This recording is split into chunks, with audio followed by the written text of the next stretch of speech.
And joining us in the studio to talk about the promise of this and other technologies in reducing animal testing is the head of the department responsible for alternative testing at Germany's Federal Institute for Risk Assessment, Professor Gilbert Schönfelder. Thanks for joining us in the studio. Now, what do you think about the idea of organ chips? Is that maybe the breakthrough to get rid of all this animal testing?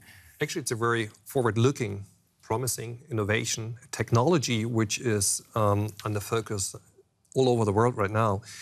Actually, what I wouldn't say is that we get rid of all the animal testings in the next 2 to 5 years, so that this technology brings us away from more than 70% of all animal testings right now. Mm-hmm.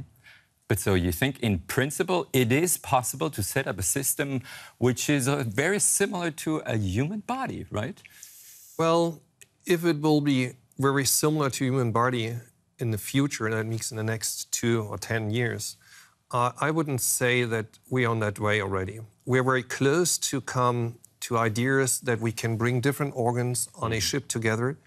But however, you know, it took us about 500 million years of evolution to create an organism like a human body, bringing all the organs together and functional systems. So it's very complex. And to build up such a system in such a fast time to mimic the whole human body at once, I would say it takes a little bit longer. I understand. So if we don't look that far into the future, I mean, what else is there? Can you work with single cells, or what other ideas are there to reduce animal testing? Oh, there is a whole bunch of ideas out. We call that the 3R principle. That's reducement, that's replacement, and refinement. So we have tissues, we have simple systems, we have 3D systems like printers. You know, printers which we know from just the computer systems which prints a share on a desk. So we are following that technology to print an organ by using kind of 3D printers to rebuild a system instead of just putting everything just together. I understand. And one day you might even be able to simulate it in the computer?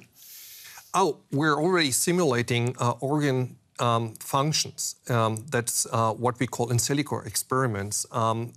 But those experiments, they need a close combination of biological experiments and the work together with in bioinformatics or system biology. But we're trying to get all this data together. Yeah, but so I can tell that we are heading towards a future which could be very comfortable for animal rights activists who want to ban all animal testing. Just tell us, what happened if we did so? What if we had to go completely without animal testing? I would say if we would ban animal testings right now, we get in huge problems related to toxicity testing. If we don't have the right alternative, we would face side effects if we have drugs which were not tested right now. Was there anything in the past, an experience that tells us we need it today? Well, the whole story started with Contergan. That was a drug which was taken in the 60s by women which were pregnant.